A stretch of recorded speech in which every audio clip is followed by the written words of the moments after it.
before I forget. Okay, well, I'm super excited for this class, and I apologize for last week not being able to get on.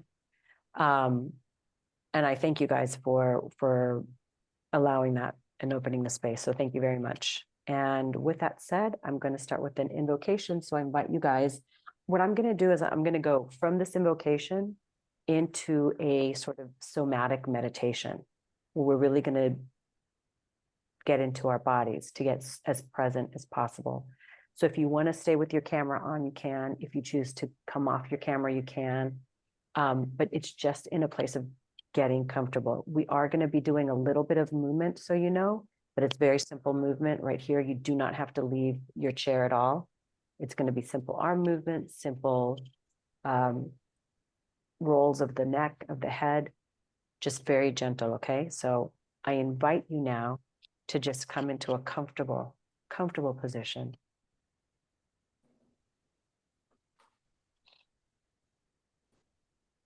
Taking a deep inhale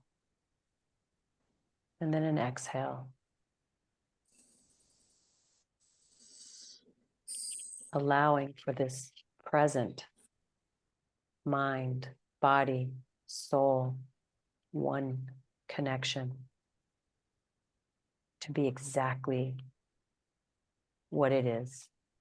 You, me, all of it.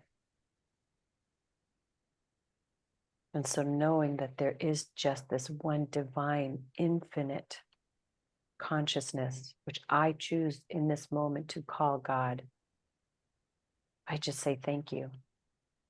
In this moment, the blessing that is to be here together, connected, in connection, rooted, to allow for a deeper understanding, a deeper knowing, to allow for the expansion of the heart, the expansion of the mind, the expansion of the soul, the expansion of energy. And so knowing that it is an individualized, yet one. And in this individualized energy of life, of love, of wholeness, and of vitality, I invite this one energy that is always here to be present in this presence as the present that is life, the gift that is love, the mystery that is this allness, that as I know and I claim, I also don't know and allow to grow in. So knowing that this class is blessed, knowing that this class is filled, knowing that this class is for each individual a blessing, a growth of life, an expansion of consciousness, diving deeper into the self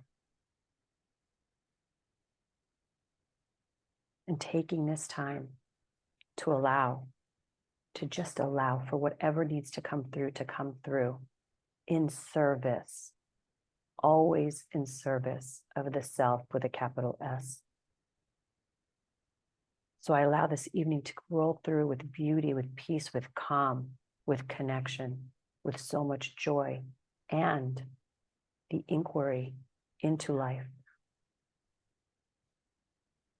Knowing that the individualized, the individual, is just another way of saying a blessing, is just another way of saying a gift, is just another way of saying gratitude from and as this divine source that is God. So I just allow this evening to roll through as it does, as it will, knowing that there's peace, knowing that there's love, knowing that there's many questions that arise, and allowing for the mystery to settle in as it will. And so I release my word knowing that it is done with pure perfection of the law that is this law. And so it is. And taking a few breaths in here. Feeling that inhale from the soles of your feet, all the way through your legs, through your torso and arms, through your head, and out of the crown of your head. All that in an inhale. And then as you exhale, allowing for that, from that exhalation to start from above your head, through your body, and out your mouth.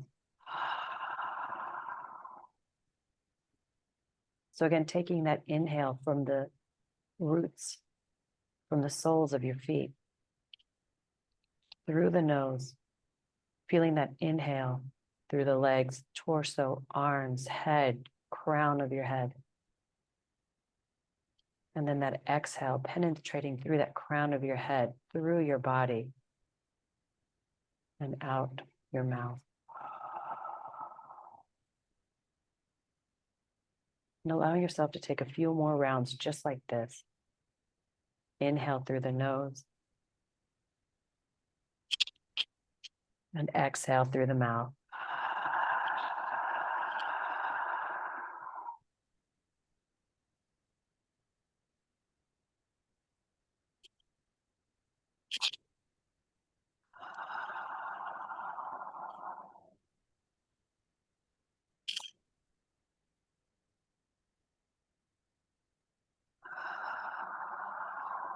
And now I invite you to bring your right ear towards your right shoulder, very gently. And then dipping your chin down towards your chest, allowing every movement to be felt ever so gently. Left ear to the left shoulder, and then right back up. Doing that one more time. Right ear to the right shoulder. Chin dips down towards the chest. Left ear to left shoulder, and back up again. And as you straighten your head this time, I invite you to feel two hands coming to your face, energetic hands. And this time with those hands guiding you to bring your left ear to your left shoulder. And allowing those hands again to guide your chin to your chest. And then bringing your right ear to your right shoulder. And very gently allowing those hands to guide your head back straight up. One more time, feeling energetic hands. You are moving nothing. It's the hands, these energetic hands that bring your left ear to your left shoulder. And very gently, your chin to your chest.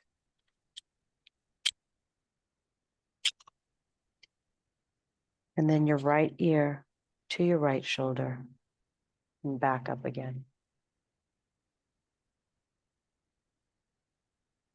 And now feeling those energetic hands pressing down onto your shoulders very lightly, but guiding down. And with that, feeling that your hands, releasing them down to your side, feeling that your hands are being guided down towards the floor, down towards the ground. It's not a pull. It's not excessive. It's an invitation. Invitation to release.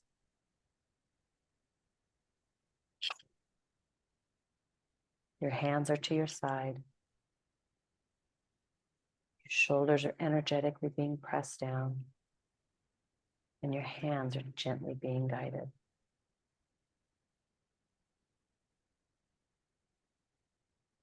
And then you feel these hands gently bringing your shoulders up.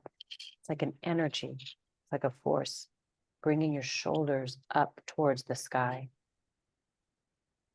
You're doing no work, but the energy is guiding you up like a magnet, and then gently back down, feeling that you're being pressed down. No effort from you, just this energy guiding you. This magnet on your shoulders bringing you up towards the sky, bringing your shoulders up towards the sky, and your hands are being elevated to help your shoulders up. And again, your hands are being gently guided down towards the ground as the energetic hands push very slightly your shoulders down. And now you feel this magnet, this energy on your elbows. So leaving your hands just float to your side, you feel your elbows being raised up towards the ceiling, right about shoulder length, very gently, no effort, and then gently again, back down. Feeling as though there's water between you and the ground, so that your arms are doing no effort. Again, the elbows are guided up, as if someone has their hands underneath your elbows and just very gently bringing them up. And you feel that padding underneath. And again, shoulder length, gently bringing them back down. And now your right elbow, gently guided up. Allow your hand to just dangle, bringing it up a little about shoulder height, and having it gently guided down. And doing the same again with the left. Left elbow, guided up so gently, and guided back down. It's the energy, not gravity, that brings you down. And one more time, bringing both elbows up, almost shoulder length. And then allowing the arms, the shoulders to dip down. It's almost like your arms are dripping down towards the floor. And now, with your feet firmly placed on the floor, just very gently and very lightly, as if your knee has a magnet, bring that knee, just that foot, ever so slightly up, very slightly, and back down. As if you're stepping on a marshmallow, being guided by a magnet. So now with the left, gently, very gently, allowing your foot to dangle and back down.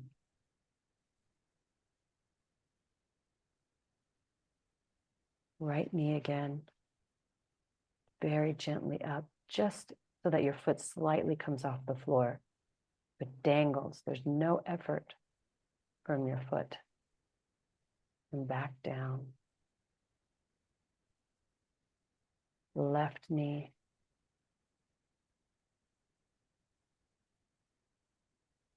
And gently coming back down.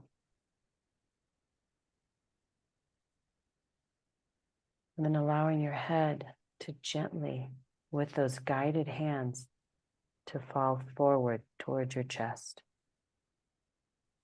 Very gently.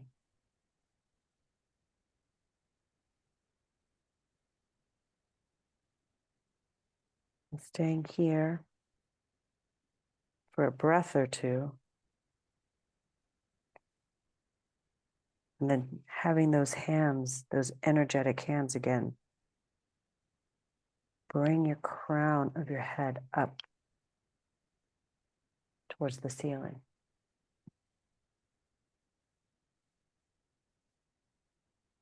One more time, bringing you, it's as if your forehead, your third eye, has a magnet that is bringing it down towards the earth ever so slightly, being guided by these energetic hands in such a loving way. Your head is weightless.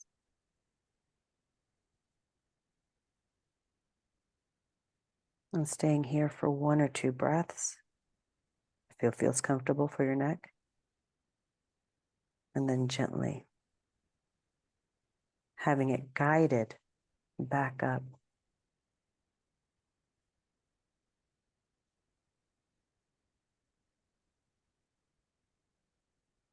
And then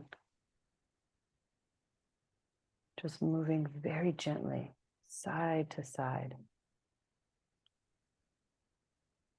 Like your hands are doing a seesaw.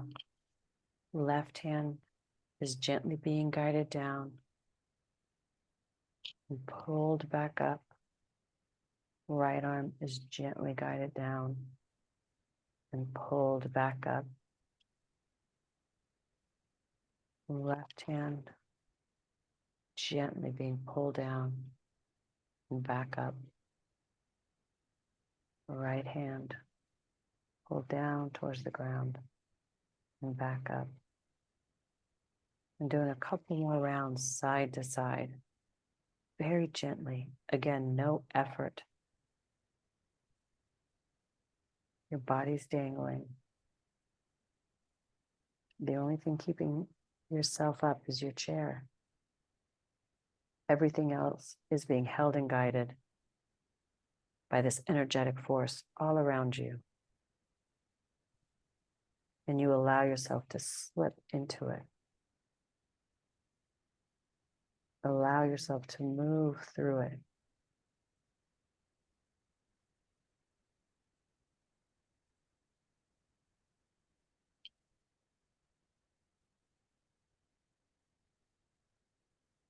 And then when you're ready, coming back to a straight position, melting, feeling that you're melting in your chair. Your hands are melting towards the ground. Your head is in whatever comfortable position, either chin to chest, slightly back, slightly to the side, or straight up, whatever feels comfortable for you. But with the image of being melted.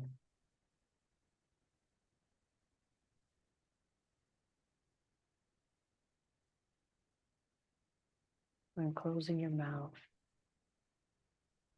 taking a few breaths here.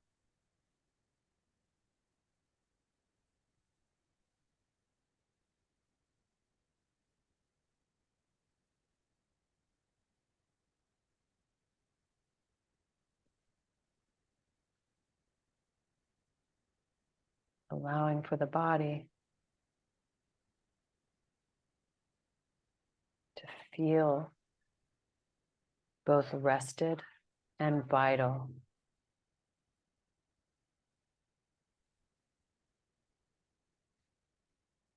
Allowing this energy, feeling it somatically.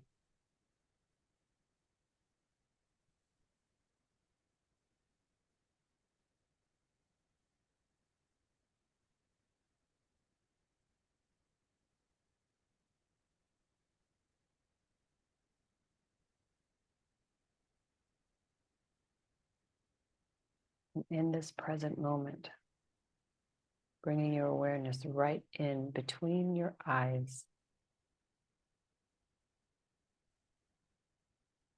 sensing the element of fire, of light,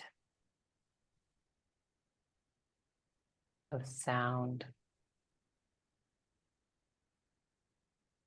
of air.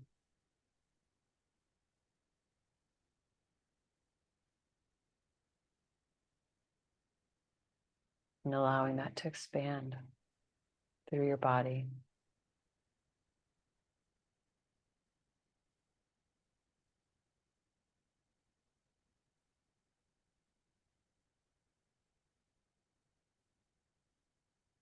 And then when you're ready, Gently brushing your hand, your fingers, your thumbs against each other. Bringing the weightlessness of your hands to just lie right on top of your thighs. Wiggling your toes if that feels comfortable.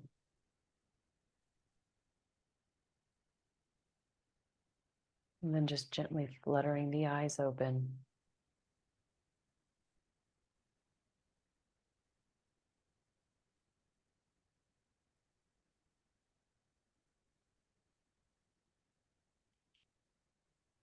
When you're ready, bringing yourself back into camera.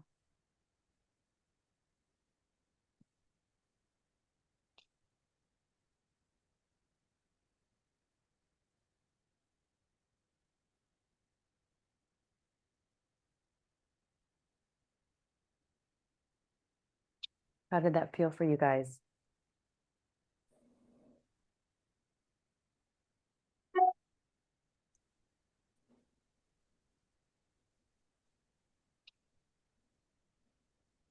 Chill. Energize and chill. Energize and chill. I love that. Good. Yeah. I want us to be as present, not just in what we're having a conversation with, but also what it's going through in our bodies, just that awareness. And so feeling whatever it is that we feel, saying whatever it is that we choose to say, and also whatever's coming up in the body has a lot to do with what's coming up in the mind too, right?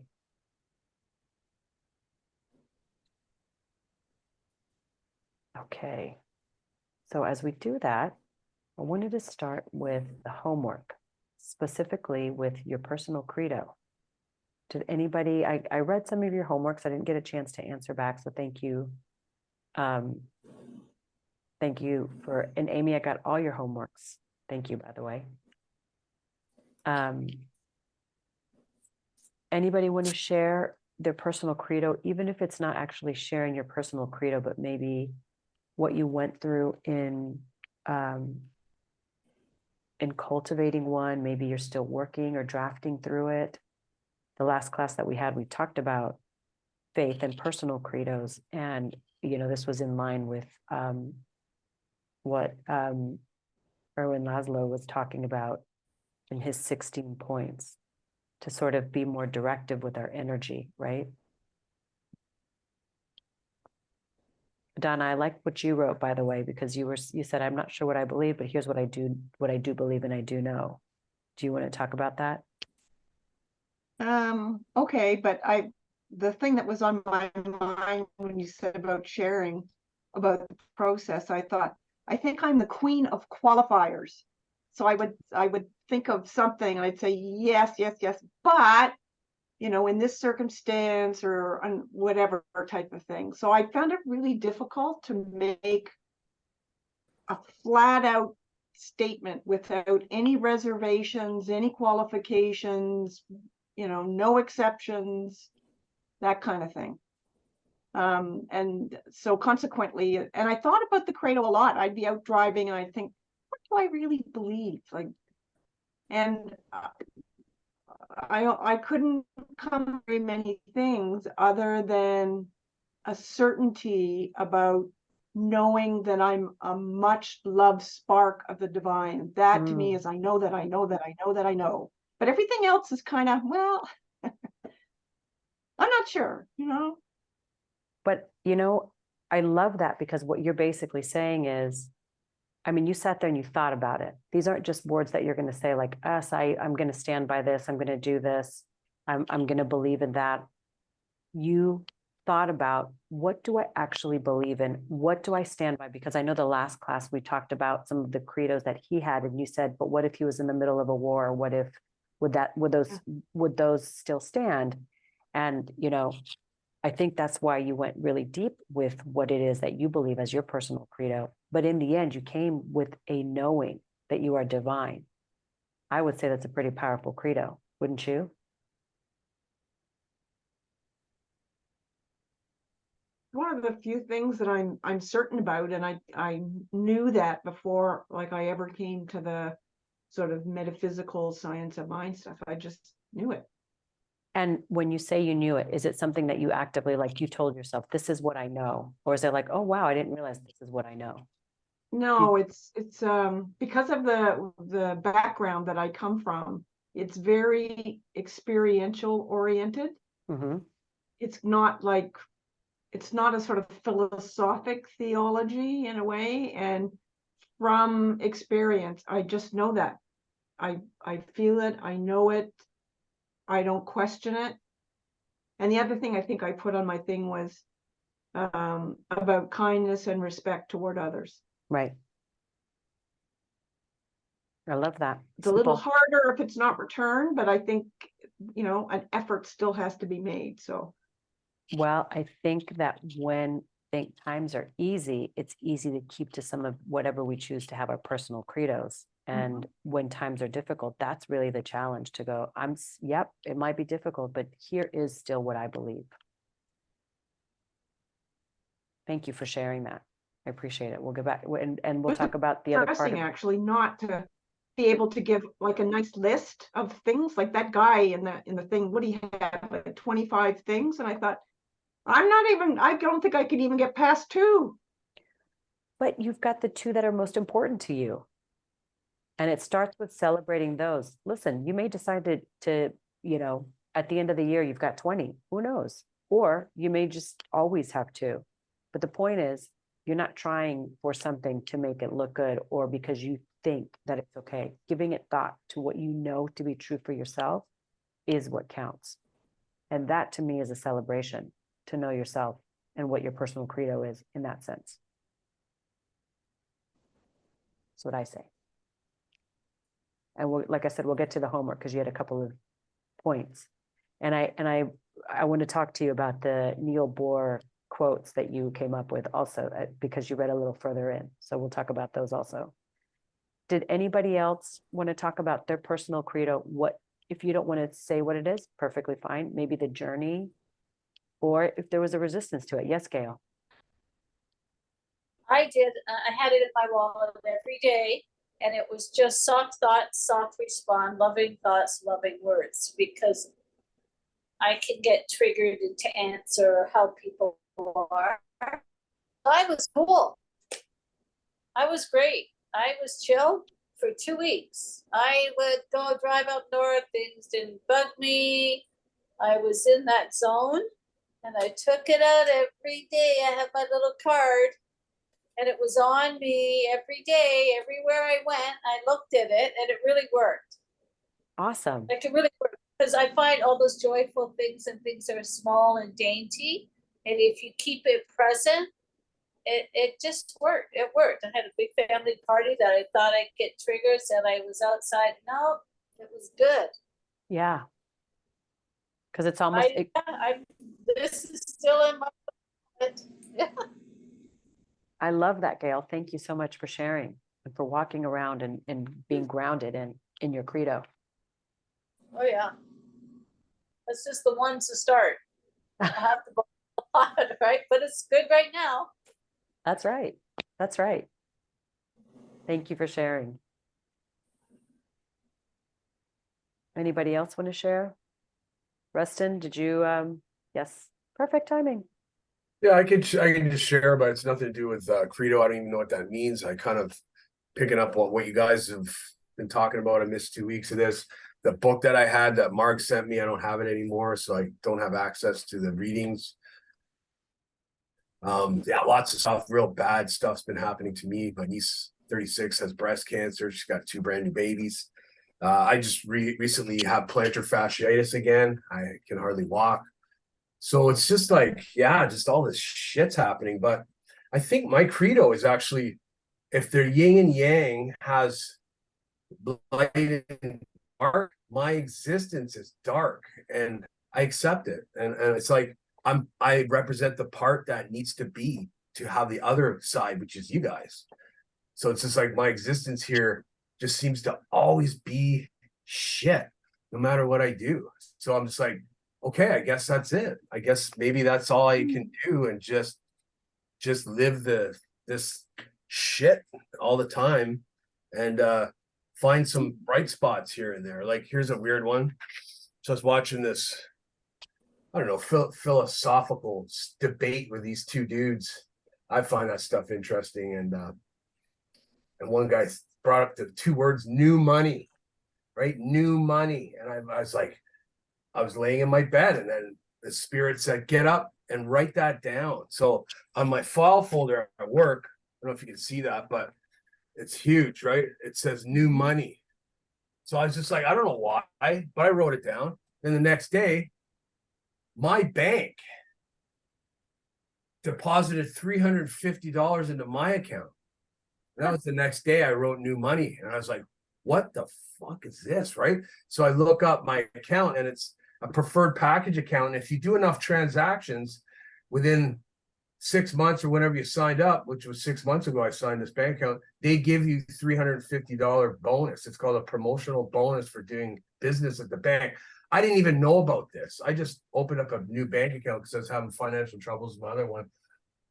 So I got $350 and I was like, holy shit. And then the next day I do house clean. I do outdoor work for this couple. They've been having problems with their house cleaner. So they're like, can you help us? Because we got to go away. We got 3 kids. And I said, yes. So I went and helped them for 8 hours cleaning their kids' bedrooms. And the woman has a really bad back. She can hardly walk. I did all that work. And then they said, you're our new housekeeper. So then basically that's new money too. So that's, like I have this new outlet now where I can go help this family and get new money, but like it just came. So I was like, that brought faith like back into this thing, whatever this thing is, the thing itself or whatever. And then the bad news comes the next day. My niece has breast cancer. And then the next day I can hardly walk. And I'm like, oh no, this plantar I haven't had it in 15 years. And now it's back. And I'm just like, wow. So I guess it's like I am yin and yang, but there's a lot more of the yang or whichever one's the dark, right? And I'm okay with it. I'm not pissed off. It's just maybe I have to represent the team. Well, here's my question to you. My question to you, Rustin. Sacrifice yourself, right? For the people. Maybe that's my thing. My question to you is that what you want to experience? Maybe. Well, I think I don't know. I don't know. I don't want to, but it just keeps happening. Then I don't want to experience my niece having breast cancer. She just had 2 babies. No, I don't want that. So, no. Right. And I don't want to almost be crippled where I can hardly walk because I got to do walking and I got to do that. So you have to start there. These aren't things that it's not bequeathed upon you to be the carrier for others so that others can experience good. You need to experience bad. That's not at all how this works. Right. First I'm confused. I don't know. It's not a confusion. It's just a declaration. And, as we go through and talk about treatment, the third step in treatment, if we're going to do 3 steps or what have you, the main part in treatment is the declaration. And as we were talking about earlier, in spite of what's happening around you, there's 2 ways to look at it. Last week or 2 weeks ago, we talked about, are you looking at the I or the I? Which one of the 2 is going to be what you experience? That doesn't mean that stuff is not going to come up through life. That doesn't mean that everyone lives, it's going to be all roses. It's going to be that you stay in that consciousness in spite of what shows up. Because, what's going on with your niece in what's happening, put it in treatment. I know for our center, we do treatments for anyone who writes in. This goes back to your question, Donna. If someone's having an issue and they write to our core practitioner, we all are treating. There's, 50 of us treating for one person at one time. For you, it's understanding that in spite of what's happening, and for your niece also, we don't know what's going to happen. So to project about the probability, you're staying in a probability. But we're in this class to really get into the possibility. and knowing that the possibility is always limitless. And that's the experience that you want in spite of what you see out there. Does that make sense? It's really getting connected with the I am. Does that resonate at all for you? Maybe if I was in a better headspace, but I don't know. I'm just like flatline, man. I'm just at the bottom, so it's really hard to like come up. I don't want to bring the class down, but it's just the way it is, right? Look, Rustin, you're in this class. You made it today. Yeah, well, that's one thing. I really didn't want to, but my spirit goes, dude, go there. Gotta be there. So I came. Your spirit also told you to write new money. I did, and I Yeah. got some. Yeah. So know Oh. that it is available to you. You're not here to carry the burden of others. It's available to you when you listen to spirit. I mean, it's telling you right now. And this is not the first time that I've heard you in this class say that spirit moved you to do something and the Oh, yeah. outcome was amazing. Yeah, it does it. So remember that. So when we say spirit, it sounds dualistic, but really it's you. You are that spirit that's telling you to come to class. You are that spirit that's telling you to write new money on the folder. You are that. And sometimes I believe, I know for myself, I sometimes need to really understand the vastness and the greatness of this whole, call it a universe, call it God, call it love, call it whatever it is, to understand that there's a vastness greater than me and it is who I am. But I also need to remind myself that it's something greater than me. And while that may sound dualistic, it helps me when I'm in a space where I just maybe have a twinge of not feeling so well about myself or so good about myself. Does that make sense? And in my opinion, like I said, as we will move forward in this class, like I believe so greatly in prayer and treatment. Prayer and treatment, prayer and treatment, prayer and treatment to bring you back to remember who you are. And we'll discuss this, like I said, later, because I think treatment and prayer are not about hoping you get something. It's that something already exists. It's making you equal to that already exists, right? I love that you're shaking your head, Amy. Yeah. Yeah, it's like we read about in the chapter called Faith. Right? The faith that the right outcome is going to happen and not being attached to what we think we want the outcome to be.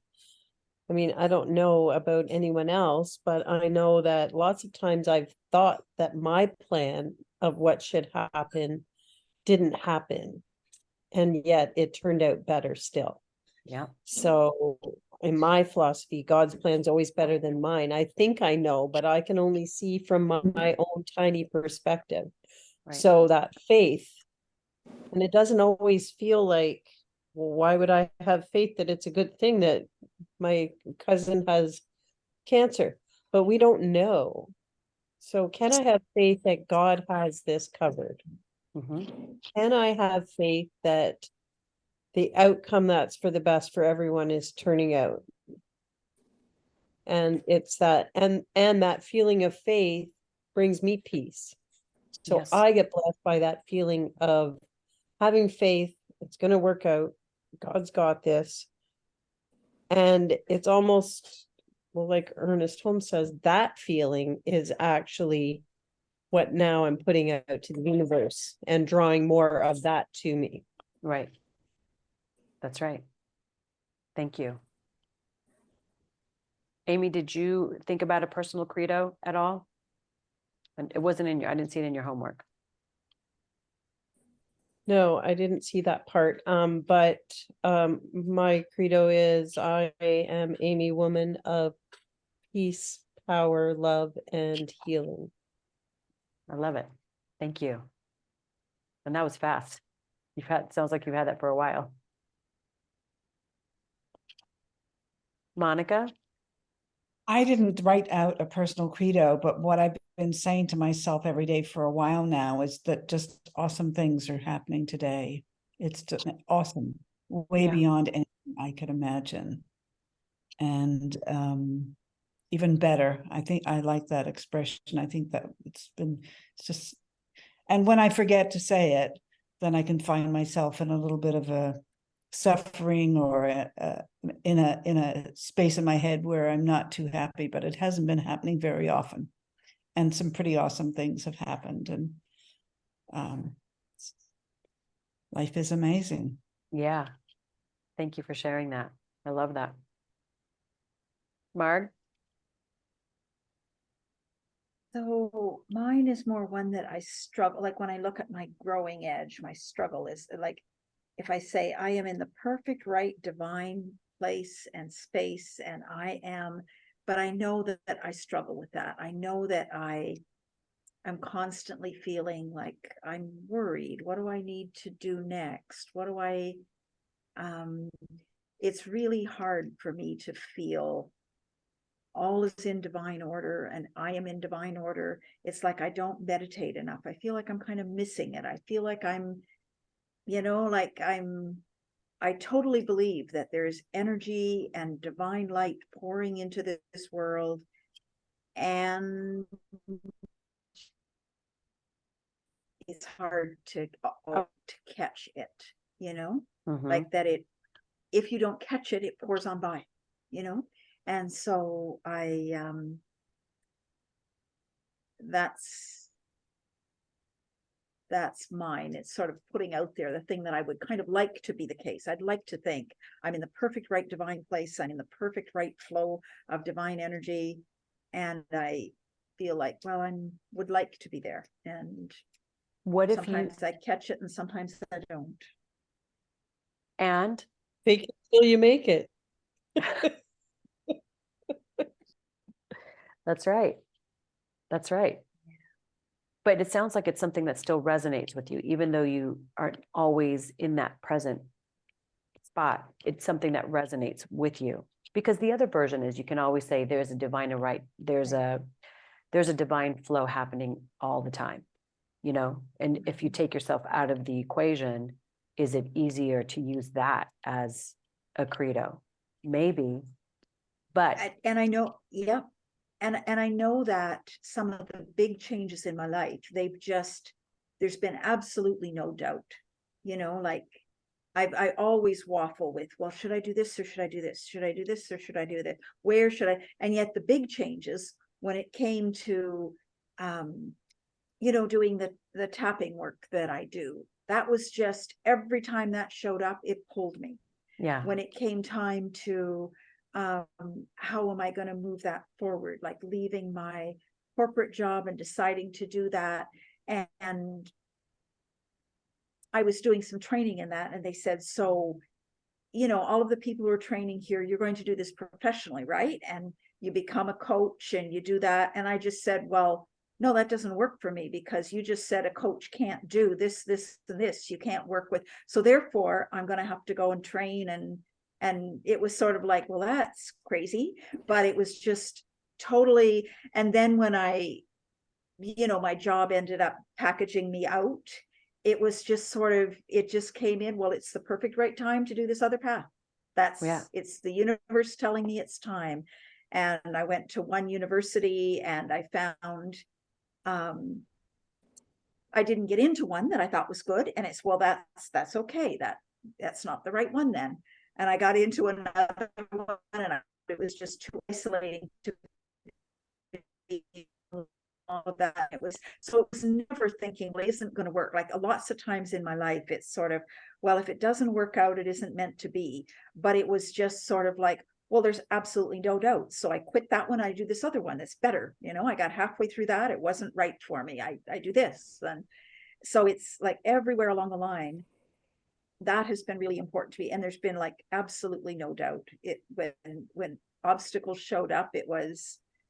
And now I find there's some parts of it that are working wonderfully and parts of it that are not. And I find myself, okay, it's showing me that there's another big change that has to happen. right. I have to do a lot of deep work on this other side of my practice. And so it's, yeah, It's interesting because big things. It's sort of, there's never been any doubt that Yeah, when a challenge there's a shows divine up, flow. it's just because that there's a divine flow. Yeah, Yeah. Perfect. yeah. Yeah, thank you. And I think you're right. It's a lot of things show up when we have these credos. Because mine is, I am in the know of the flow. I decided to make, Donna, you said yours was, you felt like yours was super simple. I decided to make mine something that was so simple that I can never forget it. I wish I had 16 as well, but this basically covers anything that I would put. And it's, I am in the know of I am in the flow of the know. I am in the flow of the know. And I can't tell you how many times I say to myself, what am I doing? Wait, I don't understand. And then I have to come back and remind myself, I'm in the flow of the know. And what you just said, Mard, was perfect, because it's like, because I'm so confident that I am in the flow of the know, that when I'm in a place of confusion, what's here for me to know? What's here for me to understand that I need to work through, to work into, so that I'm back in the flow? Yeah. Well, thank you guys for sharing all of that.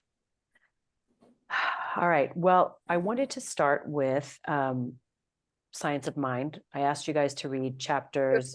Frozen. Go. Are you there? You're breaking up, actually, Here, let me see. Liza. Can you hear me now? Oops. Oh, no. Might want to You- log out.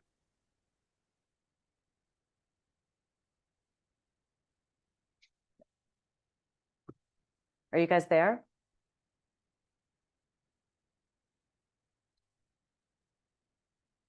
Can you guys, hello? Can you see me? Oh, goodness. You're coming clear now. We can hear you well. Your picture was still now your picture's unfrozen too. Okay, so what I'm going to do for just a second, I don't know what's going on here, but okay. What I might do is stop the video for a second as I talk and then come back on to just allow the connection to get back in. Okay, can you guys see me okay? And my children? I mean, can you hear me Yes, okay? I see, I can hear you okay, yeah. I Perfect. can't hear you. I can't see you. You can, right, you're seeing my little children. Because from what I understand, sometimes if there is a little bit of a, connection problem, if you go off camera for just a bit, it'll sort of settle itself back. So you'll have to look at my little kiddos who are now teenagers when they were babies. There's a message on the screen that's saying is low. Was it saying? Oh, I don't see that message. Yeah, I'm seeing it intermittently for Oh. Liza about your network bandwidth is low. So yeah, if you turn off the video, then it won't be sucking up as much of your bandwidth. Okay. Let's try that for a second and then I'll come back on. Okay, so I wanted to start, let's talk about chapters 9 and 11, and in it also get into the homework as we're moving through 9 and 11. Last week we read chapter 10, which had to do with faith. And the reason I like to do these separately, because it's chapter 9, and then it goes chapter 10, and then it goes chapter 9, 10, and 11, prayer, faith, and treatment. But I like to put prayer and treatment at the same time, because you're basically doing the same thing, and one works hand in hand with the other. And faith to me is really kind of that backing power of what is that power behind prayer, behind treatment, right? It's that faith the size of a mustard seed. So starting with chapter 9, and I think somebody else put this in. I believe, Donna, it was you that you put this, or maybe it was Amy that put it in her paper. God is a universal presence, an impersonal observer, a divine and impartial giver, forever pouring himself into his creation. That means God is forever pouring himself into us, because we are that creation. We are both the creator and the creation. Any thoughts on this?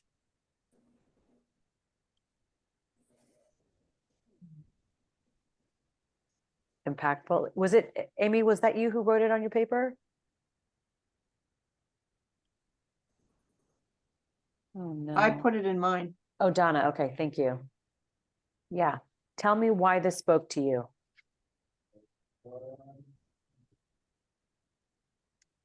I guess because it's the opposite of being static. It's a constant replenishing. Yeah.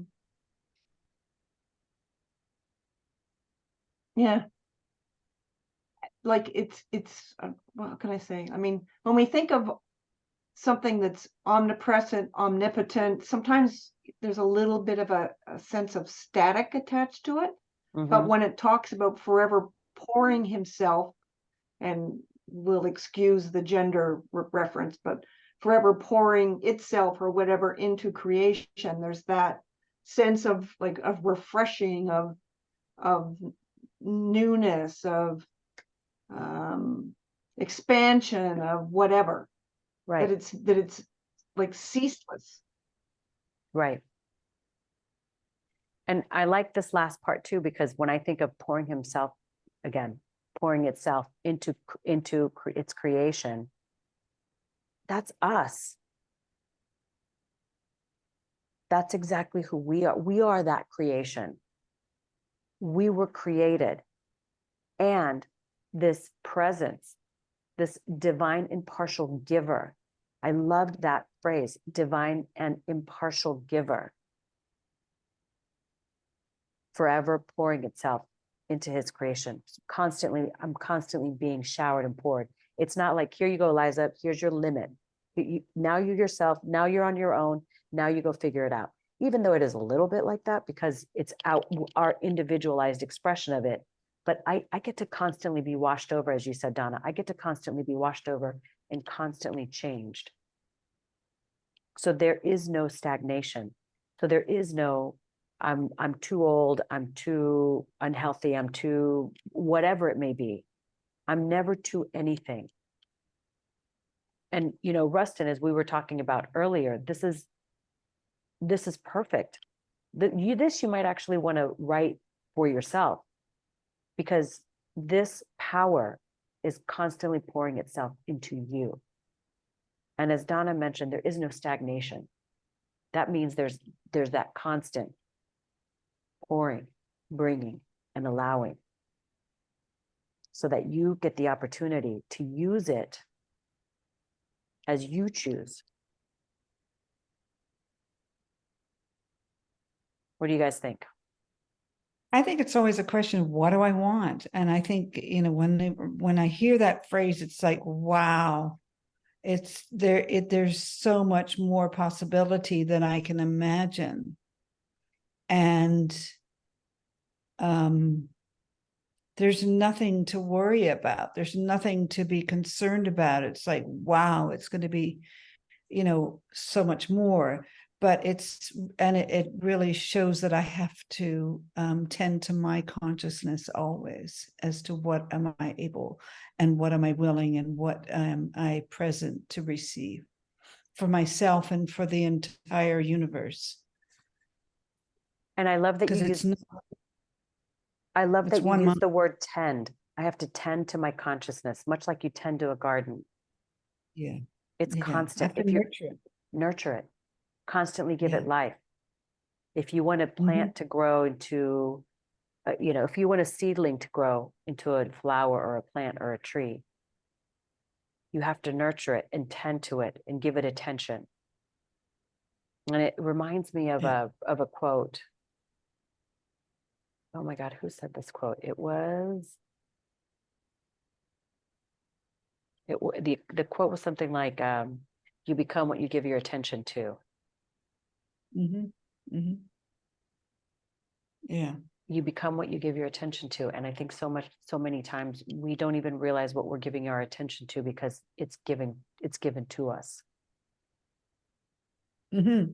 I know. And it's like, no, I don't want that type of generosity, but it is a reminder. It is a reminder when stuff shows up that I didn't know I was present to, I was tending. And so it's like, okay, so Right. this is just, need to punish myself because it showed up. It's just like, it's here, so what am I gonna do to move through and past? Right. And to grow the And I possibilities. have to suffer yeah, to alternative possibilities, infinite possibilities, yeah. Infinite possibilities. Thank you. Yeah, I've been finding recently what's coming up in my life right now is far more of the stereotyping of societal stereotyping of just working through and past that. And I think it's got something to do with being 70 this year. It's just like, okay, so we don't need to get into any of the old people stuff or any of that, but it comes up and it's like, okay, it's here to be released. It's just a thought. It's not, doesn't need to be taken any more seriously than that. Yeah, but it's probably a thought that's been, you know, like you said, societal. In every society, there's some type of hang up about age, not a personal hang up, but just in general, worldwide, you start to societal wide. How is age celebrated? Well, after a while, you're told, you know, you can't do this, you can't do that. And it's not even it's not even meant to be mean. It's just, I think this is what you can't do. And you see, my yoga instructor, one of my first yoga teachers, started doing yoga when he was 60, and at 80 could do just about any pose beautifully. And that was my first realization that age means nothing. But we all sort of have it, you know, at some level. And this just being able to go, nope, that's something that I don't need to plant. I don't need to tend in my consciousness. Society may have tried, but I'm taking that weed out and throwing it over there. It can get composted into something much better. Exactly. Something rich. Exactly. He goes on to say it in the book. This one I also really like. We each contact God by our own individual way. We are drawing our unique expression of God. And the example he set forth is, if one makes himself receptive to the idea of love, he becomes lovable. And for me, what this actually means is, if it's not just about a person allowing themselves to be receptive to the idea of love, because my version of being receptive to love may be very different than any of you. And in order for me to be receptive to love and become lovable, I have to express it in my own unique way. And that's the thing, is we each have to choose what it is that expresses how we choose to express. Does that make sense? We each have to find our own way. Because we are individualized expressions, we each find our own unique way to express what it is that we choose to experience. I have to find my own way to express vitality. And it may be very different than Amy's way of expressing vitality. And however it is, we both get to the same expression, but it may be different, because how I'm receptive to the idea of vitality might be very different than Amy's idea, right? And so the two things are to become very clear on what it is that we're wanting to experience. And also, how is it that I'm receptive to this idea? Which goes back to what we were saying at the very beginning. You know, well, I want to make this into a discussion. When Ernest Holmes, and we've heard this before, not just from Ernest Holmes, when he writes, prayer is its own answer. We've heard this before in other teachings and writings and books.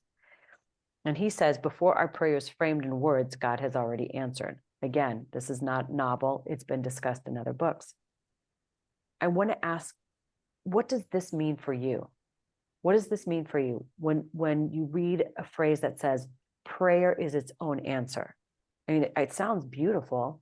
And if I'm praying for something, it's my own answer. But what does that mean for you?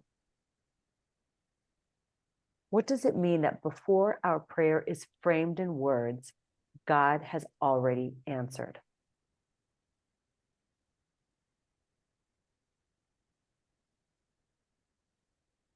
Yeah, Are take a you moment. looking for a spoken or a written one? Say that again. Am I looking for a spoken or written one? Are you asking a question to start a conversation, or are we Yes. supposed to be taking? No, I So, want to start, um, the conversation. Yeah. So yeah, before we can frame it into words, which are symbols, the idea is in our head, and it's not in our head in 26 letters. It's in our head as a feeling, an idea, and then we take that feeling and that idea and we find a way to enunciate it. So it has to go through a filter in our brain in order to be put into words. Mhm. So it's answered from the thought in our head before it even turns into the prayer. And but I do feel that part of it is making the decision. I'm going to pray for that idea. Mm, So, and that's sort of the difference between, in the book where we talk about the difference between prayer and spiritual mind treatment, whereas prayer is generally an entreaty, a supplication, please give me this, whereas mind treatment takes that idea and says, it's given to me as I ask. So I'm going to enunciate that into words and ask with this spiritual mind treatment, because I know that all things are possible. mhm. And that's the difference between the idea of prayer, where I say, oh, please, can I have this? I want this. We're just continuously giving out that feeling of wanting and feeling like we don't have, and that we are making a demand for it. Whereas spiritual mind treatment is telling us that we know it's already there. Yeah. It's simply a matter of taking that idea, putting it into words, and then bringing it into form. Right. Thanks. And thank you. And prayer, I just want to make this clear also, Amy, prayer can be treatment as well. And the difference is prayer, like you said, when you are asking for something outside of yourself, hoping and praying that it'll happen, that's the prayer we don't want. Pray ye knowing. Isn't that what it says? Pray ye knowing. And spiritual mind treatment is basically that movement of energy. But thank you for sharing. Anybody else have thoughts on this? Because I think this is a very powerful thing to say. Prayer is its own answer. I think when I hear that, I just hear that we are, each one of us is God, and we have the ability to give to ourselves. Mm. Simple. And Yes. as simple as that. Yep. That says to me. Thank you. It reminds me of to give and receive is the same thing. Mm. Sort of the feeling that, like, we're not usually praying for a thing, we're praying for what it'll do for us, for the feeling, for the satisfaction, the whatever that is.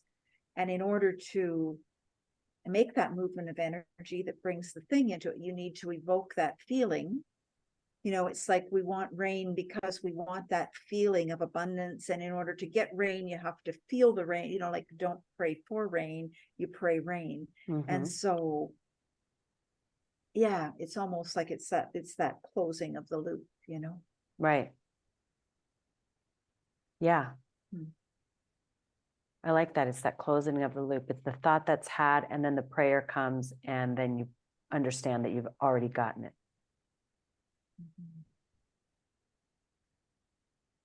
Because when we start to think that it's outside ourselves, then we've created that separation already.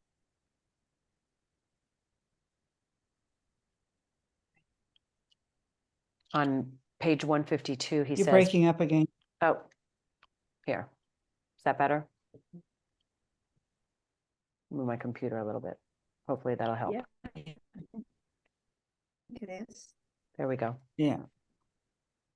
He goes on to say prayer is constructive because it enables us to establish closer contact with the fountain of wisdom, and we are less likely to be influenced by appearances around us. And what I get this to mean is exactly prayer is its own answer, because we're no longer, 2 weeks ago, we talked about the I versus the I. And that prayer is constructive because it takes out anything that we see, anything that we deem bad. Things are what they are, but we choose to label them as good or bad. And when we see, if we're praying for a job, say we've lost our job, praying for a job, then there's that separation of like, oh my God, there's that prayer of lack. There's an energy of lack that goes in if we pray, oh my God, please, please, please. Because what we're praying for is, please, I don't want this feeling of lack anymore. And you're still bringing lack into the prayer. Does that make sense? And how we remove that is the understanding of staying. The prayer is what allows us to stay in that constructive, positive, as he says here, fountain of wisdom that allows the influences of appearances outside of us to stay outside of us. For me, when he says prayer is its own answer, it's that this desire that already, as I said earlier, this desire that already exists is not a desire that comes to us. It comes to us because we are equal to it. And prayer is about and spiritual mind treatment especially is about getting the energy of being equal to that desire, not hoping that that desire shows up. Rustin? Yeah, my question is like,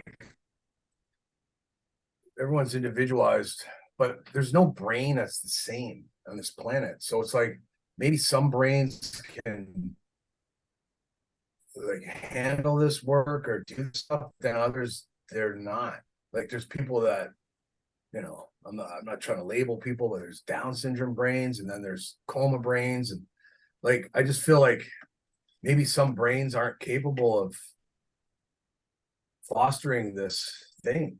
I don't know. Because like my brain, I got mental health issues, and maybe it just doesn't work like it should. Like my brain doesn't.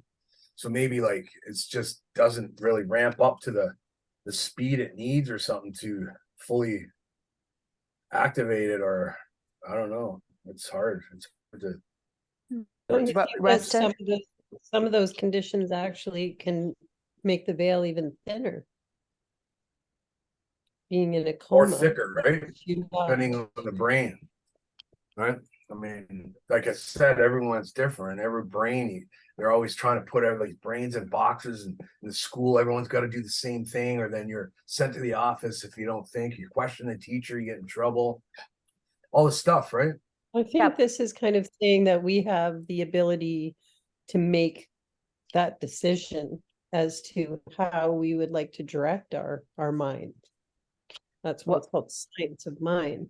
It's not like we're just born that way. It's that we take this information in and then sort of train the mind in the way that we would like to feel and be.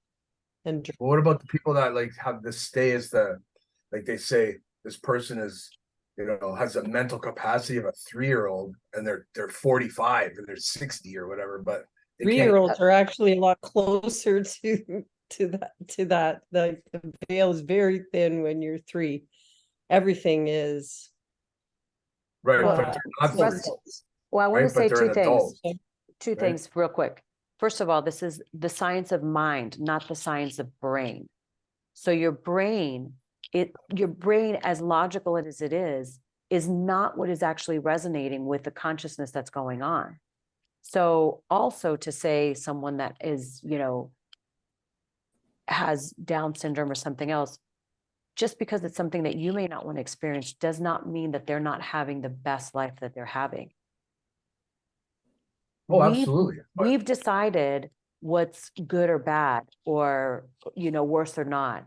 But at the end of the day, that's our own projection and not somebody else's. And I can say this, my cousin has a son has Down syndrome and couldn't be happier. And I can have, Right. I and don't I, see it's and- my projection. It's just how our society treats people differently. So it's not how I project. It's just how our society runs, right? I Used to meant- lock people so- up with mental health issues. And so I'll correct myself that and stuff, say right? So societal it's projections. cool. But here's the thing, and this is exactly why we make a choice not to subscribe to what the society tells us. Much like Monica and I were just talking about, age is a thing. And while society may say something about it, we're choosing something else.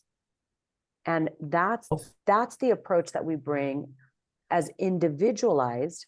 That's the approach that we want to bring to everything around us, to really kind of question, much like Donna did for the last 2 weeks, thinking about what her credo was going to be. She didn't just sit and go, I think these are the things that I believe. She wanted to embody it.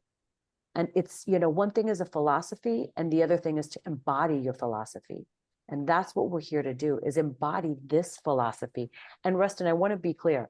I love that you're bringing these things up because they foster a discussion to remind us what it is that we truly believe, and to remind us to not subscribe all the time to those societal beliefs of good or bad.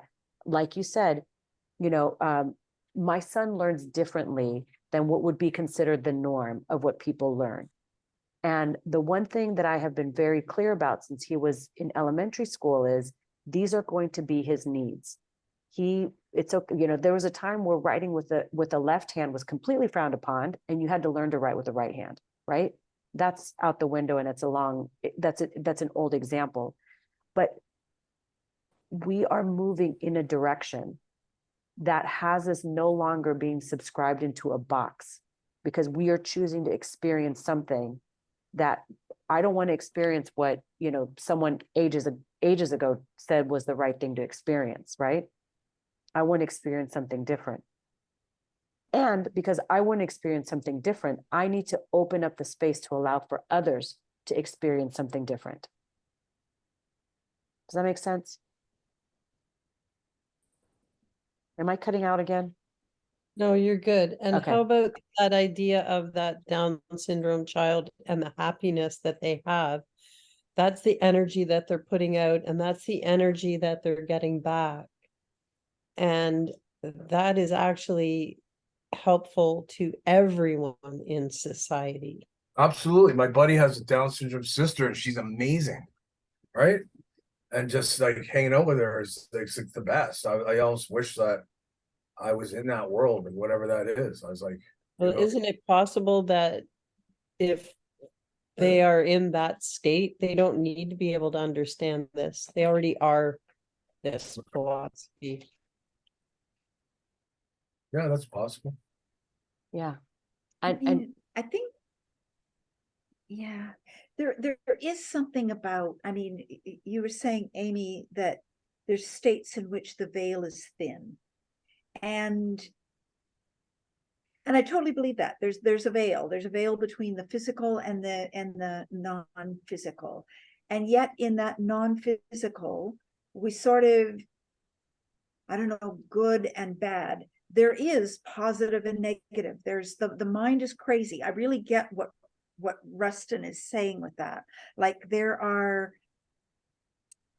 especially mental health things. I mean, I'm working in this area, and I find myself really struggling with treating people, for example, just one example, with depression, because, and I for a long time would sort of think, okay, CBT is, it's old, it's just not good, it doesn't bring in the mind, the body, the somatic, but then I sort of think, okay, CBT in a way, if someone is depressed, there is a common pattern of thought, incredibly detailed pattern of thought that CBT totally understands.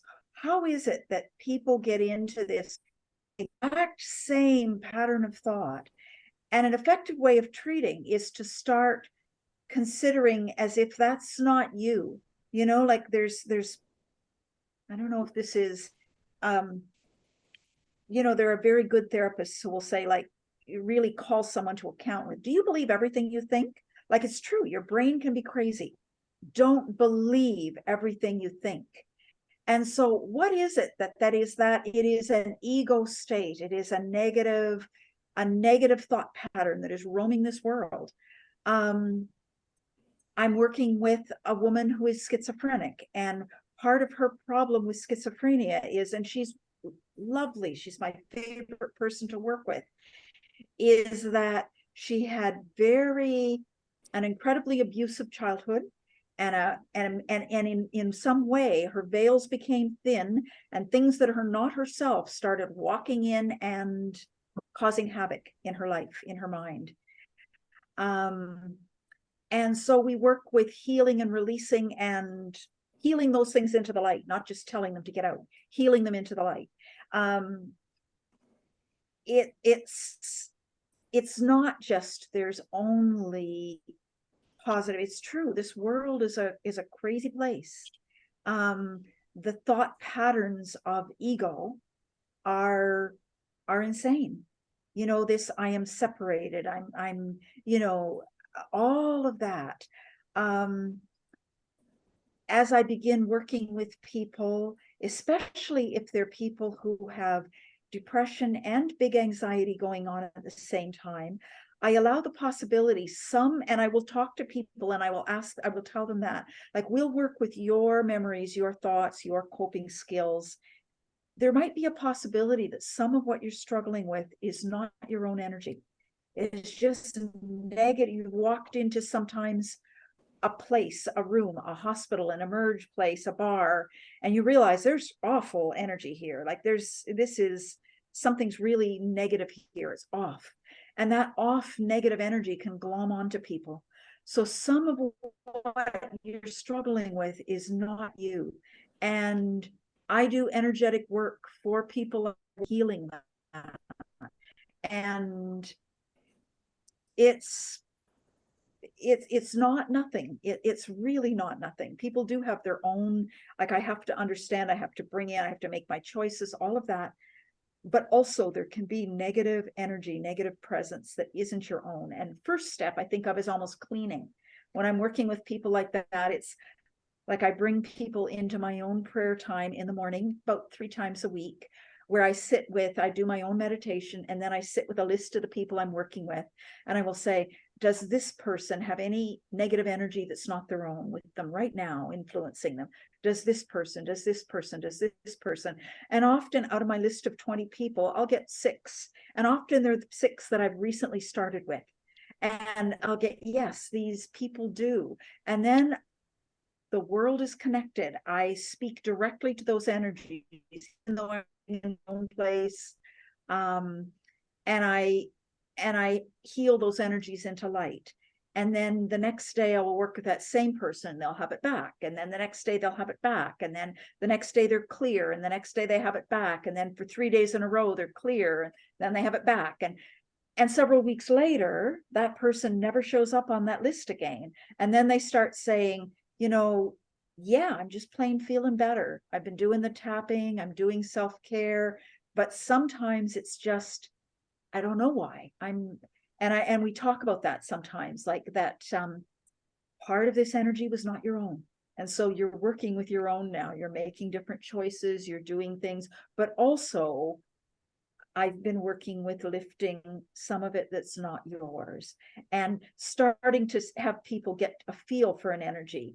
Like, notice when you've got your own, you know, down, feeling depressed, things are happening in my life that aren't good. And sometimes I'm feeling down and it can't be explained by anything in my life. Sometimes that is, you know, something that's not you. It's a thing. And it's still energy, you know, at the end of the day, we're talking about energy, Oh. whether we've chosen, you know, like you said, Mark, if we're open to receiving, whether we even realize it or not, we're taking something on. And this is why, I mean, this is a great segue into mental and spiritual treatment, chapter 11, because Yeah. what you're doing by, you know, praying for others and moving, you're moving energy for them. Absolutely. And you yeah. don't have to be, they don't have to be right there with you. You're moving energy Yeah. for them, because why? Why can we do that? Because Yeah. it's one Because mind. because we're all connected, and it blows my mind that I can say, I speak now to any presences that are with Fred Smith that are bothering him, you know, you shouldn't be with Fred, we're calling in the light, we're, you know, many times it's either dark energies or it's astral entities in terms of like people who have died and were too afraid to go into the light. And so it's like calling in and saying that white light that was present when your body died is here right now. And I call somebody to come from the light that you used to know, that you can trust and understand, and follow them now. Just go with them, go into that light, just go.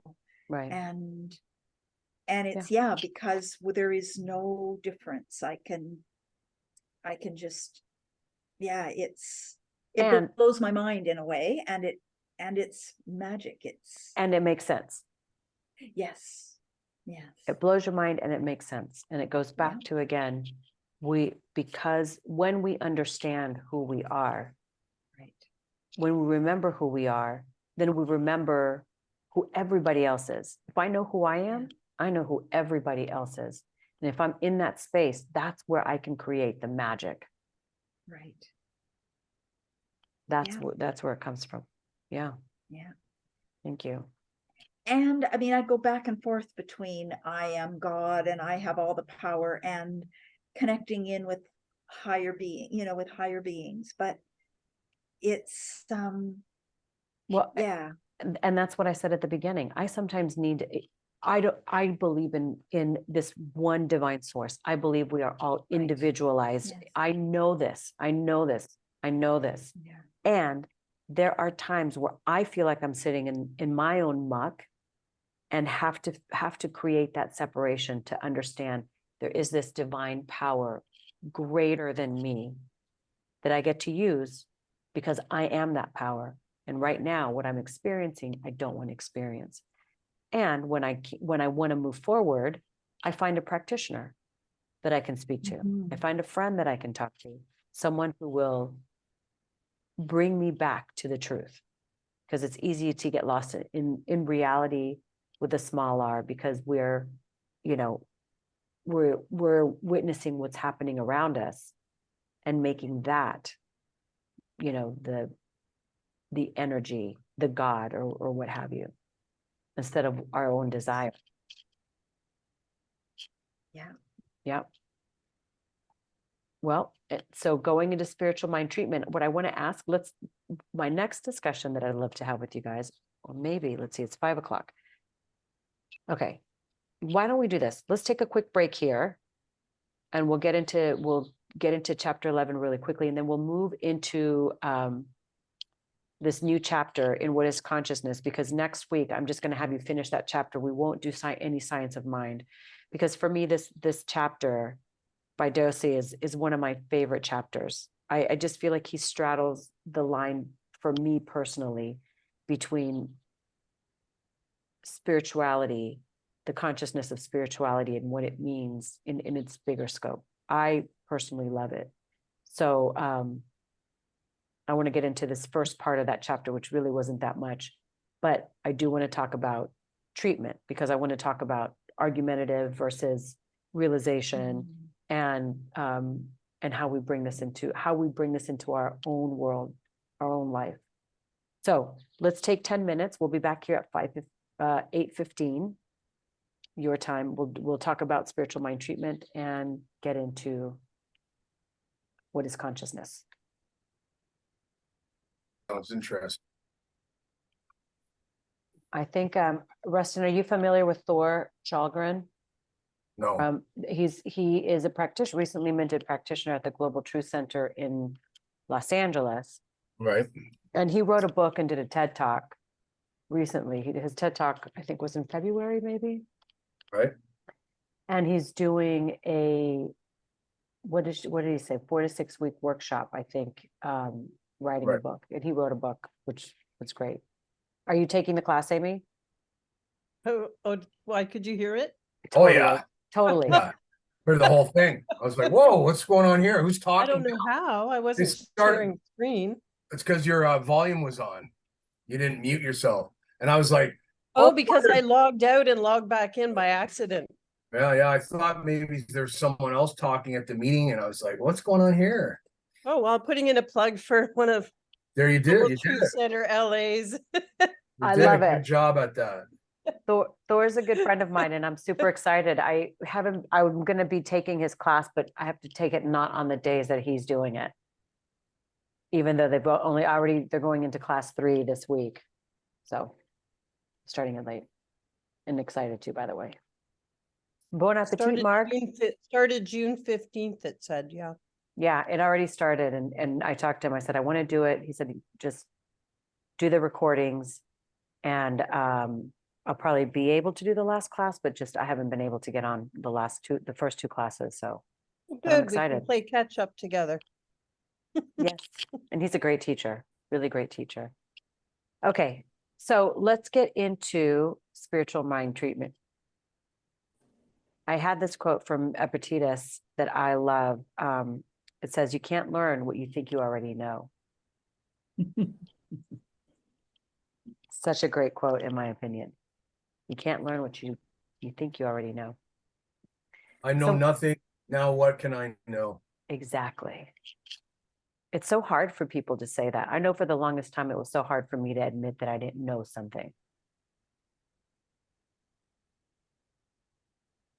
Just, I made it mean something about myself. And now I'm honest. My question starting this is, what is law to you guys?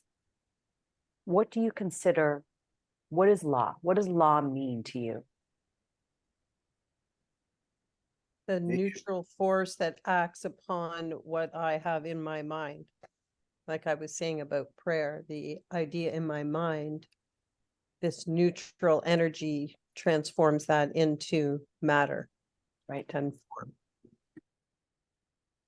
For me, it's something to do with karma. Right? It's like what you trespass will trespass against you. Well, that is sort of tricky because law is impersonal. So it's not even about trespassing against anything or anyone. Yes, I guess it's this law, right? But not like law in society. That's Right. a different thing, I guess. Well, law is, if you pare it down in that sense, and in both senses, law is essentially a rule, right? And even in this sense, law being impersonal, it's a rule that, if I rob a bank, or if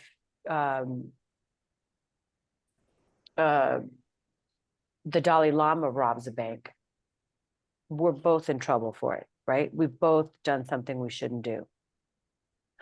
You're going to give more I don't leeway. know. Rustin, you're going to I give don't more wanna get leeway into to the that. Dalai Lama? Oh, well, that's gonna happen. Look at Trump right now, right? The guy, I don't want to get into it, but yeah, there's 2 different sets of laws for rich people and poor people. That's Well, a definitely positive. But fact, right? let's not, we're not talking about the outcome. We're just saying, if I break a law and the Dalai Lama breaks a law, what happens is we've both broken a law, right? The law is the same for both of us. I mean, I'm not talking about the consequences. I'm talking about just the law itself. And don't you And- think that in this world, those are more rules that are based, like society has made those rules? Yeah, A law is something that's going to occur no matter what. right. Well, that's a great way to put it, Amy. So the rain's going to come down out of the sky. It's not going to come up out of the earth. Right. That's a law, like the law of gravity, right? That's a law. And why I bring up law for me, because essentially, Ernest Holmes talks about law being mind in action. He says this, which that law is a blind force that meets and reflects the tendency of our thoughts. I'll say that again. Law is a blind force that meets and reflects the tendencies, the tendency, not the tendencies, the tendency of our thought. So one of the things that I am going to invite you guys to do is just think about law in your life. Reflect on that. For homework, what is the law of your life? What do you see as being the law of your life?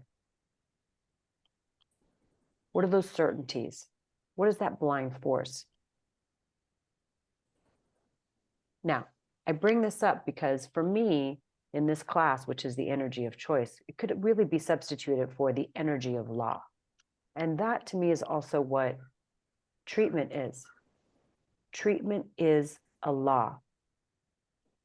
Spiritual mind treatment is a way to move our energy for a specific purpose. And he says here, effective mental treatment is propelled by the consciousness of love and a realization that the creative spirit is always at work. The law is always at work. I mean, if we pare it down to, let's just say gravity is always at work. I mean, unless you're out on the moon, but gravity is always at work. The law is always at work. It's always constantly, our thoughts are created through the medium of law.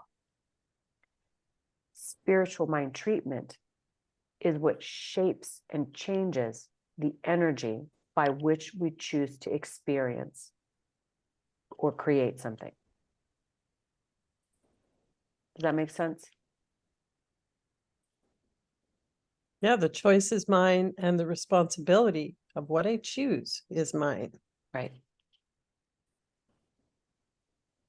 That's right. And In this therefore, philosophy, though, doesn't Ernest Holmes use his concept of law to take away the role of human as creator? He attributes the creation of something, like we impress something in his philosophy, we impress something into the law, but it's actually created out of the law. So instead of us being a mirror of the divine as the creator, we don't have like a smaller version of that role in his philosophy. He's taken it away from the human as creator to the law as the actual creator after something is impressed in it. so what he's saying is, and I understand when you're saying, when you're like sort of building a cake, doing it this way, right?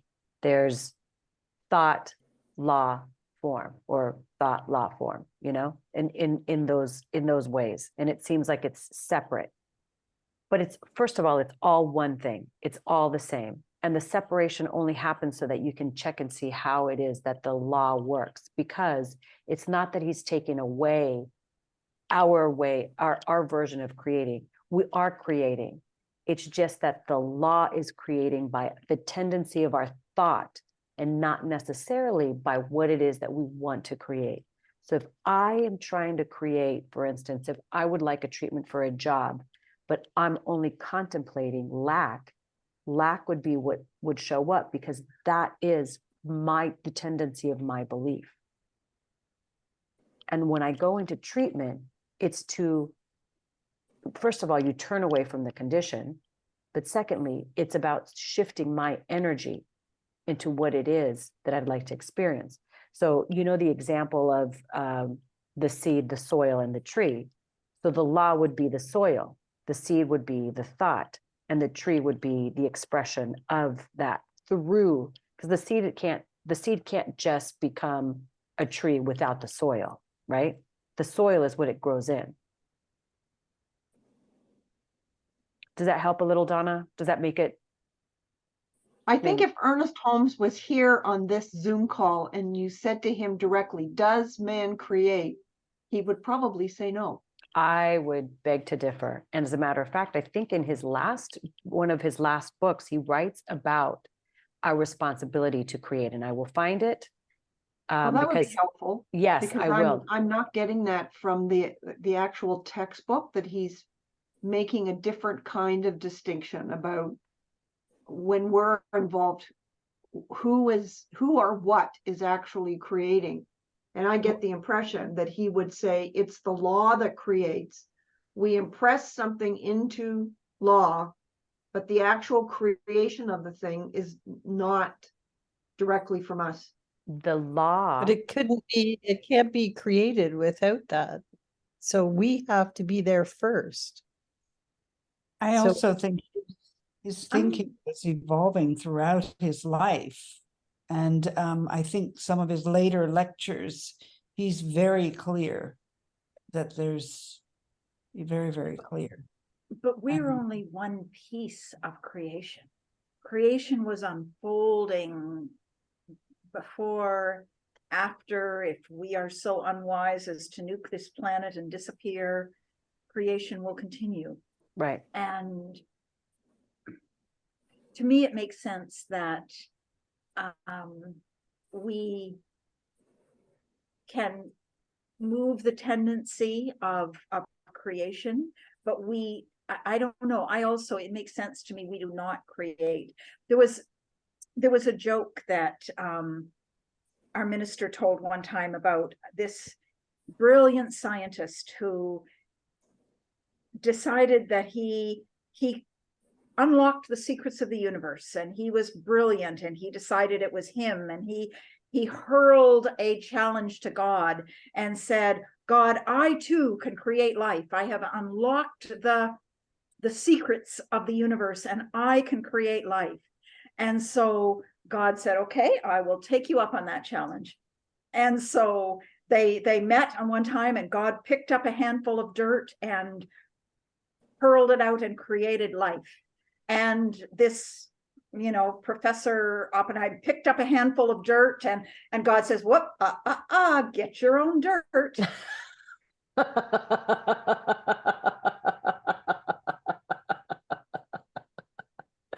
that's funny.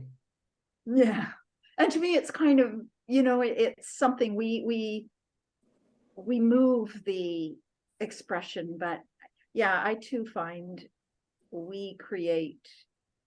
Of course, we create. It is our thought that creates. It is our tendency that creates. And when he talks about law, into the, he talk law, subjectivity, what he's talking about is our thoughts, our tendencies, what we believe. That's what we're creating. Yes, so if I have this idea in my mind that I want to create a peaceful book club, and then I'm totally stressed and anxiety ridden about the whole thing every step of the way, that's when I'm going to create chaos. So the thought of a peaceful book club has to be what my tendency is, not just a wish in the air. Yeah. Right. And think of it this way. If the law was just creating, then what are we doing here? We might as well just sit back and allow law to create. I've often sort of really struggled with that one, like, because it's also important to know, like, I've always struggled with, what do I want? Like, what is my divine desire? What do I want? What do I truly most deeply want? And is that my want, or is it my God-given desire? Is it life moving through me? Is it? And so when it's in alignment, I sort of feel like, well, there's something beyond me that wanted this, that is, I love it. It's my desire, it's my thing, but it's not just me. I didn't come up with this. Life somehow is doing it through me. Right. And then I find myself, okay, so I'm being asked to pray and manifest something, and going, okay, if the divine ultimately wanted to bring this into expression, and it's the divine that does it, what part do I play in this? And yet I still do, Yes, yet of course. I still do. If we're going to bring it here on this planet, on this physicality, in this dimension. It's like a divine dance. you know? If it weren't for who we are, the technology to sit here and have us all be in different areas would not exist. But the law didn't create this. It did in the sense that it created it because someone believed that this could be created step by step. And whatever desire we have is available to us. But we have to be that this is where we come into it. We have to be open and receptive to it. And as they say, you treat and move your feet. Because it would be great if we just sat around. And my life is perfect when I'm watching Netflix. But the second that I want to start working on my own, like what I really, really want to do, you know, I've talked about opening a Spanish language center. I mean, I find myself like, sometimes it feels like I've got, you know, cement in my feet. I'm doing it, but there's a lot that bubbles up, you know? And it's that movement. So I come back to treatment. It's that movement of energy. It's that getting in spaces, you know, working stuff out in one way or the other to get out of the energy of just feeling so like, I don't know what I'm doing, you know, get myself back into that because that desire exists. And Marg, to your point, if it's a desire that God has given me, well, then I have to know that it's me who's given it to me because there's no separation between me and God. And I'm open and available to it. So Yeah, now I go- found when No, I go ahead. used to not know what I wanted, like what's my vision for my life? I don't know. I haven't got a clue. And in the end, it's just like I let it go. And it was just like, well, yeah, I want to be peaceful, I want to be happy, I want to be a force for love in everywhere I show up. So that made it a lot simpler. It didn't have to be this long list that I was always had, you know, because I used to be a lawyer and it's like, oh, you know, it's got to be this to-do list. So it was kind of letting go of the history and just really being present to what were the qualities within myself that I wanted to shine forth or to really embody. And Yeah. it doesn't need to be more than that. Well, And it didn't feel like much, but now it feels like it's wow, it's an amazing, really amazing. well, it's a Yeah, lot I like love what that feeling, right? And the not being attached to what that outcome looks like, but being attached to the expression of those emotions. I love that. Thanks. Mm. you know, it's, you know, Dr. James often asks, I hear him say, what is mine to do? What is mine to do? I'd like to say, what is mine to experience? And in that experience, that expression, what is mine to experience? What is my experience as the feeling? And, you know, Thomas Troward says the purpose in life is to enjoy it. You know, I've said this before, but really the first time I heard that, it was like, whoa, that's it. The purpose in life is to enjoy it. That felt pretty Yeah, profound to me. we're not here to suffer. No, and everything else gets, everything else is, listen, if I end up curing cancer, the purpose in life for me is to enjoy it. And if expressing my joy has brought me to curing cancer, then that's amazing. And I also don't want to take away from the fact that there are people out there who are actively looking for a way to cure cancer and doing the best they can and experiencing whatever it is that they experience in that sense. Sure, it's a lot of stress, but there's probably some joy also in it, you know? This is what I'm, right? Yeah, the acceptance that God's not just in the joy, but God is in the pill and the research and the medicine and everything. All Correct. of it. I'm going to put you guys on hold for one.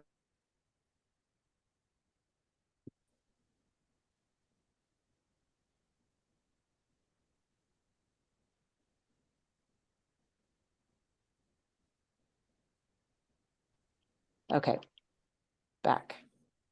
Sorry about that. Yeah, so. Right? What do I want to experience? So that brings me to treatment, argumentative, and realization. What did you guys think when you read this?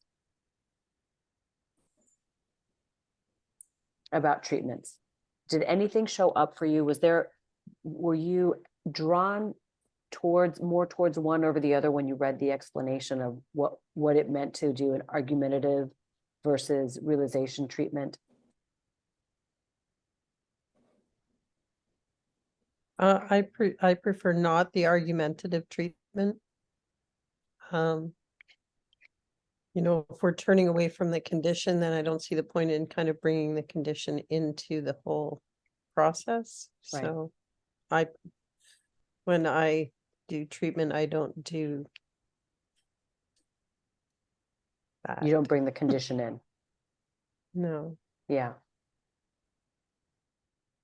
I think I do, but I think it's when I'm doing what I would call formal treatment as part of practice, then I wouldn't bring argumentative into it.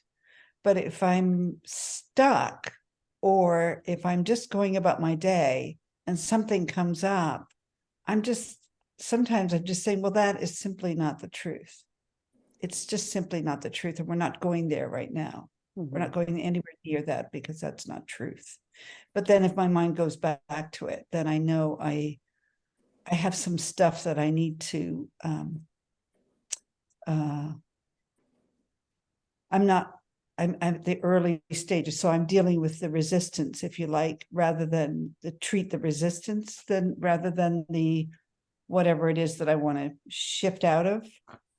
So you're saying what you do is you treat the resistance when you see the resistance show up, not necessarily the condition.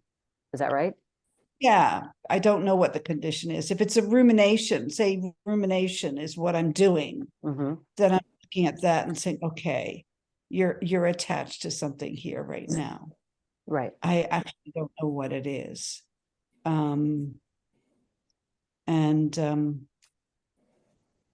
Sometimes it just takes a little bit of time. So I think I would say that's sort of an argumentative kind of stage of moving energy.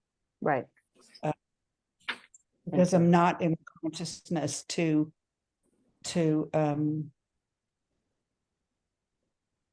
be in the truth. Or you're I know I will arguing, be there. you're arguing to get to the truth. Yeah. Yeah.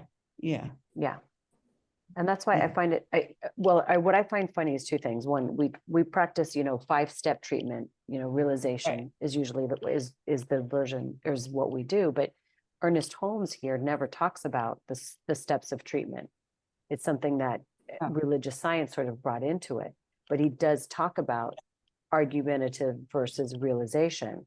And everybody resonates, differently between the two. And much like you, Amy, I also like the realization because I always start off just realizing that there is one source. And I've also used the argumentative because sometimes I find myself having to argue for the truth. And really, I'm just arguing. Obviously, it's all in one mind. And I'm arguing with myself, essentially, arguing myself into the truth. If that makes sense. Yeah.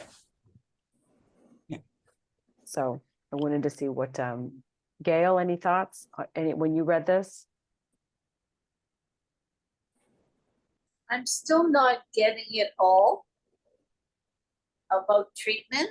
I like the 5 steps. This one I don't understand as much. And I'm getting it. I've always had a hard time with this. The flow of it, and I'm not getting.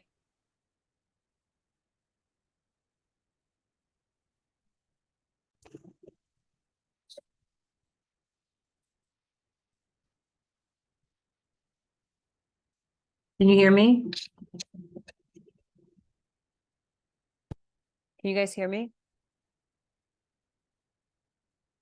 Hello? Can you? gone offline. Sorry, you guys. I don't know why this keeps happening. We were talking, sorry, Gail, you were talking about, Like the whole flow of it, I don't always get it, because then I get too much in my head. And that's my problem. okay, say this again, the flow of a treatment. Of my own, you know, you Yes. have the answer, it flows and you're flowing, right? You flow, you glow. I know all that. Right, But when I get into a situation, if I get too complicated, it doesn't flow. Like I right, get in my head. right. And so So, are you able to step back? Do you ever try to just step back from just getting too much in your head and going, okay, phew, let me start all over? you know, I always go, okay, Gailey, sit back in your sweet spot, get your sweet spot, and just be. Right, Then I flow and I don't need anything. If you understand, right? Like if the less I get not in my head, I'm better. right, So from Here's the chapter 9, the quote is, so we learn to go deeply within ourselves and speak as though there were a presence there that knows. Mm. And that's our own spirit. I mean, that's the spirit, right? Yes. And Yeah, So when we start to get overwhelmed with all the thoughts in our head yes, and take a breath and just go within and connect with that, and we're not trying to formulate the words or the prayers or the treatment, we're allowing it to come to us. right, so I guess it comes from me being more patient. It's always been, you right. know, with myself and my thought. That I always say soft thoughts, soft respond to myself, right? Yeah. And I think, you know, Gail, what happens too is it's so easy to get mixed into the verbiage of like, where am I on this? Where do I get to declare what it is that I want? And at the end of the day, no matter how many steps there are you choose to do in treatment, it comes down to the one step that's the real step, is the unity, the understanding, and the knowing of who you are. And then declaring from there. And you're just simply declaring the truth. That's really all we're ever doing when we're doing treatments, is declaring the truth. Because something may come up that has got us stuck in somewhere, and it's sort of that lifeline to take us out. Like, right, I don't need to be stuck here anymore. Well, I find the more and more I've been doing all my little stuff, I'm not attached, Yeah, which I'm really not attached to a lot of stuff these days. And I was attached to everything. So I'm like, oh my God. But then when someone hooks me, I think, oh, but really, maybe I'm just doing it naturally, and being all the way I want to be, a good woman, spiritual, loving, not attached, right? And the thing for me, I've always thought I wanted to be attached, but you still love people, but you're not attached. right. And it takes a long time. Oof. And it can also be like that. It's our choice. Absolutely. Our choice, and bringing it always back to what are we choosing for ourselves, and using tools, however these tools show up, whether it's reminding ourselves of our credo, which you've been doing, Gail, carrying your card around with it. Yeah. Oh, These are all tools to essentially remind us of who we are. And remember that we are at choice at any moment, that when our first thought is not what they say, a God thought or our self thought, that we can move the energy so that it can be. and it's funny, I always was so super sensitive, and I still am, but I find I'm more resilient to being so sensitive, to not.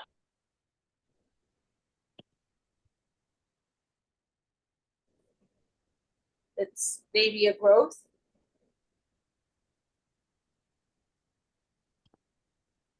In consciousness. I've always wanted, yes, I've always wanted to be this way and to be clear and to be have your own sparkle, your own presence, because I've always loved that when I see people of any kind, when they are who they are, I go, oh my God, that's who they are. And it's pretty special when you see it. Of Yeah. course, you see the children, but when you see people walk their own walk, I'm like, oh my God, that's who they are. And I guess that's the main thing that we all want to be, Right. is who we really are. And who are we really? Just love and God, just love and just God. be. And who Yeah. we really are is God. And imagine walking, reminding yourself of who you are in those instances where you're like, ugh, so annoyed, I'm this, I'm that, I'm the other. Like, I'm not those things. I'm experiencing them. Who I am is God.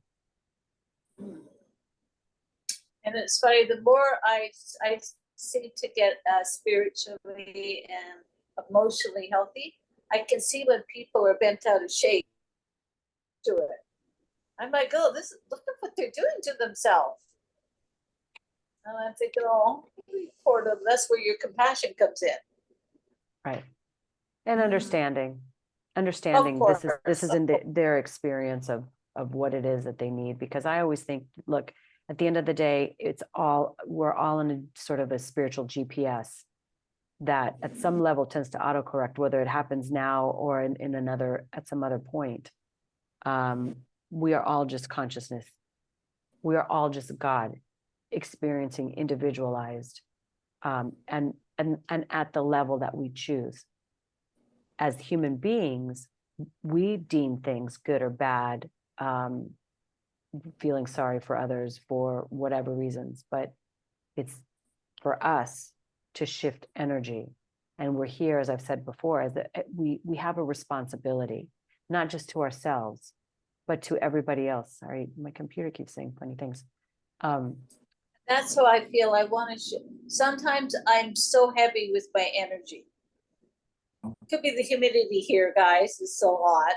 I'm not a humid girl, right?